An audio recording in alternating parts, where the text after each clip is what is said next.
السلام عليكم. وعليكم السلام ورحمة الله. تفضل. امس مسكتوا العامل مالي مشانيش في البيت. ايش من عامل؟ عامل مسكون وعامل كان نايم في البيت مسكتوا مشانيش. متى الكلام هذا؟ صرفوسكم. متى يعني قبل اسبوع؟ امس بالليل مسكتونا عامل داخل البيت كان نايم مسكتوا مشانيش. مستحيل مسكون داخل البيت، اللي مسكناها عمالة وسايبة. لا مو سايبه، عامل مالي قام الدور نايم بالليل في البيت مسكتوا مشانيش. يا اخي اللي مسكناهم عمالة سايبة بتشتغل في مهن غير مهنتها. انزين هذا العامل ايش اسمه؟ دور عليه عندك في الكشف. دور عليه. بدور عليه انا عارف. اللي مسكناها عمالة سايبة في زين. البيت. بنشوف. دور. السلام عليكم. وعليكم السلام. تفضل. لا ما بغيت اتفضل، بغيت اشيل عاملي واروح. حتى انت العامل مالك ممسوك. ايوه عاملي ممسوك، دخلتوا عليه البيت قاعد بيتفرج تلفزيون مع اصحابه، تدخلون عليه البيت وتشلونه. يا اخي مستحيل هذا الكلام، انا نفسي اعرف مين اللي بيوصلكم هذا الكلام؟ اخو العامل مالي جا كلمني قال لي قول دخلوه عليه وشلوه وبيتفرج على التلفزيون.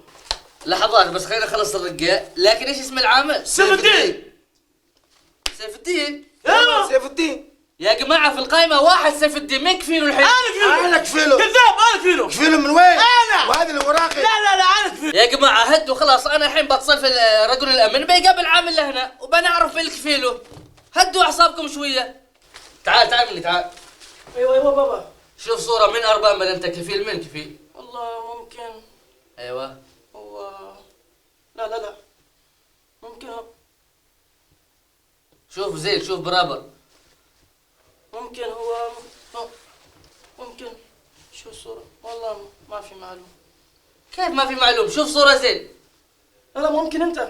كيف أنا ما في أرباب مني، هذا اثنين من أرباب من أنت. والله هو سوي بطاقة أول من هذا ولا هذا؟ والله ممكن. يا جماعة أنا عندي حل أسهل من كذا، كل واحد يعطيني إثبات إنه هذا العامل كفيله. اي اثبات الله يهديك انت، اي اثبات. أوراق تثبت إن هذا العامل تحت كفالتك. هذا اثبات.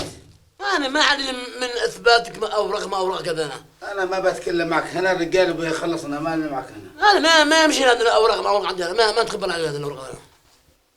يا سعيد كيف تقول العامل مالي وهو مسجل باسم الأخ وليد؟ يا اخي نكفي عمال قالوا لي روحوا طلعوه، هو صحابه قالوا طلعون، اذا طلعتوا نحن بنعطيك كوميشن. شفت هذا غلط الحين. بغيتوا الصراحة؟ اثنينكم غلطانين. كيف؟